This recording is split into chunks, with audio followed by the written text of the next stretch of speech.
Bridge collapsed in Baltimore. What? How do a bridge collapse in Baltimore?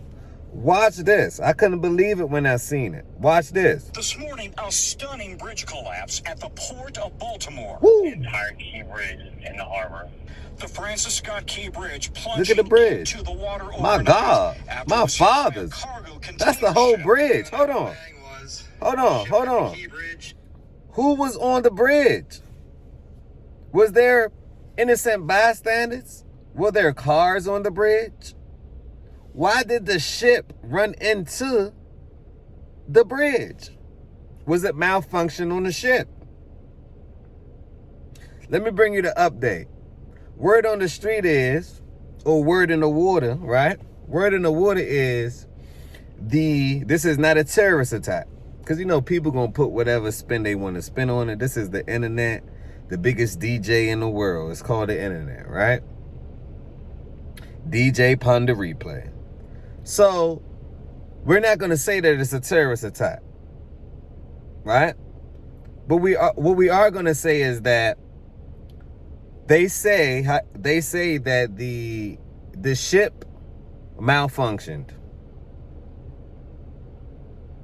The ship ran out of power, and they couldn't steer the ship into any direction, so the ship ended up hitting the bridge at a point to make it collapse. Now, this is Baltimore here. Baltimore Harbor, there's a lot of traffic in the Baltimore Harbor. I'm sure we get a lot of goods in the Baltimore Harbor, right? But what happens to the safety of the people that was on the ship?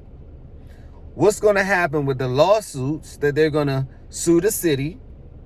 And how about the loved ones that was literally on the ships? They say people are missing. 8, 9, 10 people are still missing. People are actually at work, construction workers, helping to maintain the bridge maintenance.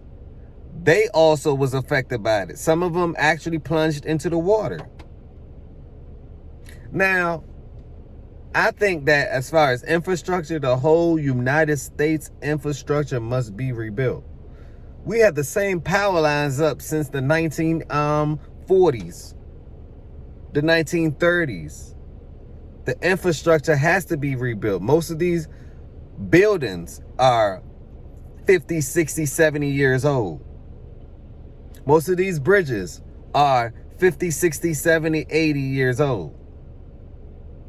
Put a 1 in the chat if you believe that most of these buildings, these historic buildings and or just building in general, right?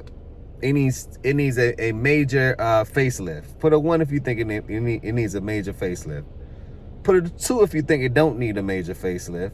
And put a 3 if you think that it's actually unsafe to live in or to drive on most of these roads, most of these bridges, and to live in most of these apartments and or to go to work in most of these buildings. Put a 3 in the chat. Just want to get some activity going on in the chat. I like talking on this. I like talking to you guys, and then you guys give me the feedback, and then I become better, and or we begin to have a conversation or a discussion, or a healthy discussion. Can we talk about it?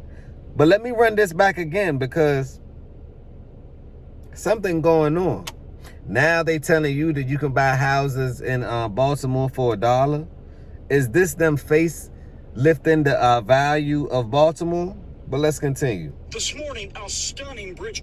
Biden also said that he would use the taxpayer dollar in order to fix this problem. So we know taxes is going right back up. But let's continue. Collapse at the port of Baltimore. The entire Key Bridge in the harbor.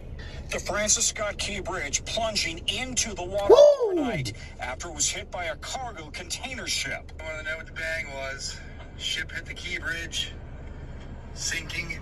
The bridge is gone. Holy hell.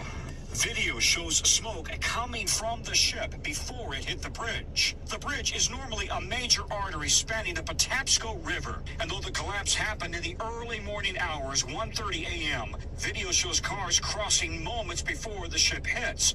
The traffic then paused, but vehicles were still on the bridge as it then crumbled into the water. 2, 3, Fire man department and Coast down. Guard teams rushed to the scene, rescuers searching the water overnight. Still very much in an active search and rescue posture. Our sonar has detected the presence of vehicles submerged in the water. The ship is an almost not. I want you guys to put a prayer hand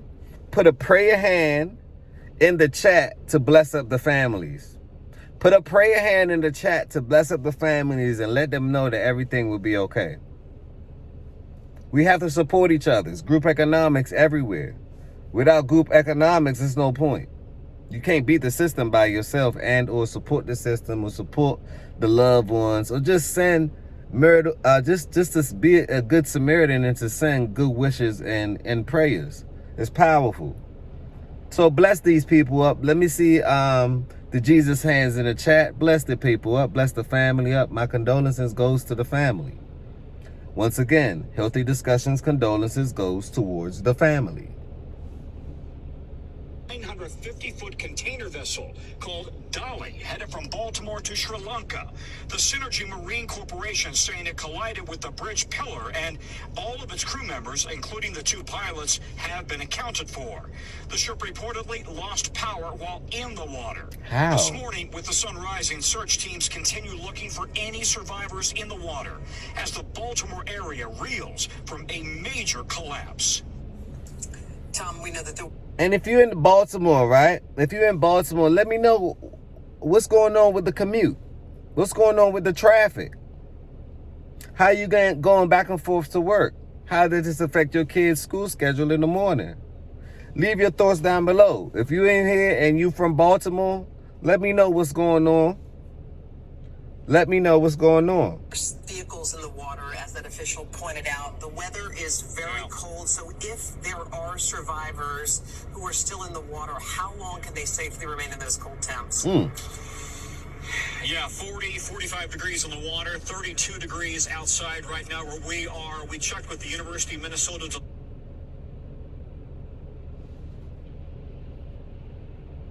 Y'all checked with the University of Minnesota, and what happened? What happened with the University of Minnesota? Anyway, how long do you think that these guys can survive in the water if there's still people in the water? This is not like it's the Titanic. Outside right now where we are, we checked with the University of Minnesota Duluth, and they're saying at about 7 minutes, if you're in the water, you start to have exhaustion, and then you may have, if you're lucky, if you've got a flotation device, if you've got the right gear, you might be able to survive for an hour. So we are now several hours, almost 6 hours into this episode. They said you can just survive for an hour in that cold water without a flotation device, and it's already been 24 hours. My condolences goes out to the family once again. It's coming from Healthy Discussions. Our condolences go out to the family. This is a tragic event. For the construction workers that was working that night, like, this is a real event. Let's continue.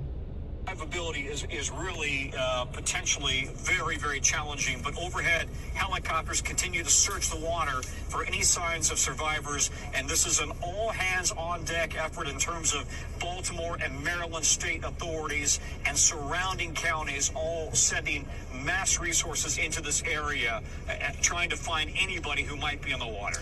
Let's talk, Tom, if we could, about this cargo ship itself. Earlier, you and I were on the air. We could not even make out in the dark whether the ship was still afloat. We now see that it is. We've been told by authorities that the crew remains on the ship, including presumably the pilot of this vessel. Ooh. What is the investigation going to look like now? As I understand it, by law, you have to, if you're traveling these very complex waters of in and around the Baltimore Harbor and the Chesapeake Bay, you have to have a local marine pilot on because it is so complex. If we can even roll the video, Tom. In the moments before it hits this structure, this key part of the pylon of the bridge's structure, the ship looks dark. it looks like it's lost power. Yes, It and does. there was one report that it had, in fact, lost power. The fire department chief is saying that they will not put people on board that ship until they do a full damage assessment to determine how safe it is. And then they've got to evacuate the crew and determine how seaworthy the vessel is. However, at the moment, it seems to be fine. The NTSB will actually be running the investigation into how this happened. But I must say, the locals here are stunned that this ship would, first of all, crash into one of these pylons. Again, we don't know if they had control of the ship. And secondly, stunned that this bridge would be so vulnerable to collapse with the ship hitting a pylon. Just a whole series of questions Crazy. that you can imagine the entire city is asking. I would make the point we are right up against, very close to I-95, that critical north-south corridor on the East Coast. I-95 is open. 695, however, is closed. And so if you are planning to come up and down the East Coast, be aware that the area around Baltimore is going to be really, really trying and problematic just in terms of traffic and the port. That's what I said. The traffic coming up and down, if you're on the East Coast, oh, this is not good. And the goods, I look at this as, this is just a tragic event. I'm going to keep you guys updated on this. I'm going to also do another upload about what President Biden had to say about this. On that note, like I say, the blessings go towards the family. Peace, blessings, and love. Put some prayer hands in there. Check on your loved ones just to make sure that that's not your family member, and to just make sure that everyone's okay.